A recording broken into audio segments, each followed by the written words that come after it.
Well, good evening, everybody. This is not the same venue as last time when I did my piece to camera. Sounds grand, that, doesn't it? But it seems as though as soon as I put the last piece up on YouTube, there was a torrent of replies back to the first week's. I'm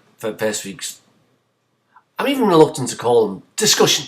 First week's discussion. Let's put it that way. We all agree on that. And people were offering different opinions about the sort of thing that they thought was tricky about being a paramedic, and stuff which gave rise to more or less moral disquiet. I mean, one person made an excellent point, I thought, real top class one, where he said that as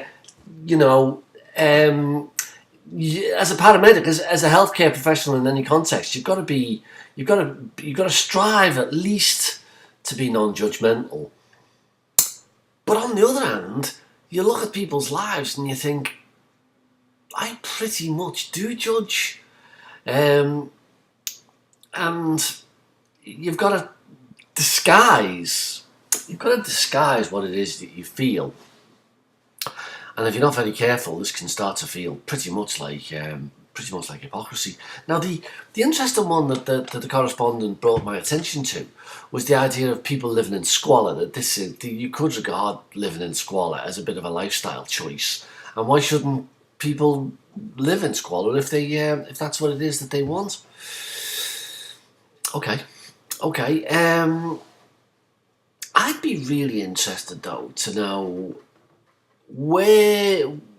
Does it ever happen that paramedics go into a person's house or see a person's lifestyle and rather approve of it, actually, and rather think you're standing out? You're standing out against normal societal standards and values, and I support you for it. You're doing something which I think is pretty good. I mean, this must have been the dilemma of healthcare professionals, I don't know, during the Second World War in France, where doctors would have to deal with people who were, strictly speaking, breaking the law in the resistance, but nevertheless, the doctor kind of approved of what it was that they were trying to do. Where civil disobedience calls the personal integrity of the paramedic or the healthcare professional into question.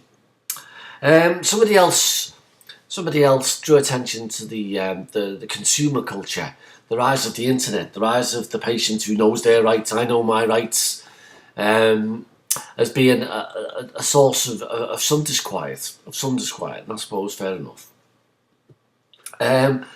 This question of cardiac arrest keeps coming up again and again. Phil, in his discussion with me, drew attention to the difficulties of dealing with a cardiac arrest at home, and I imagine that it's pretty tricky.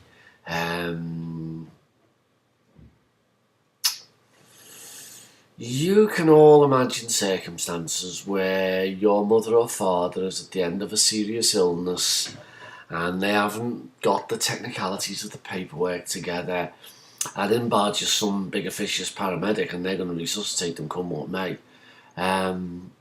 I'd be very interested to know how you would deal with that situation in your own personal and private life. I wonder if it'd ever come to the point where you would restrain your colleague from doing what he considered to be his duty.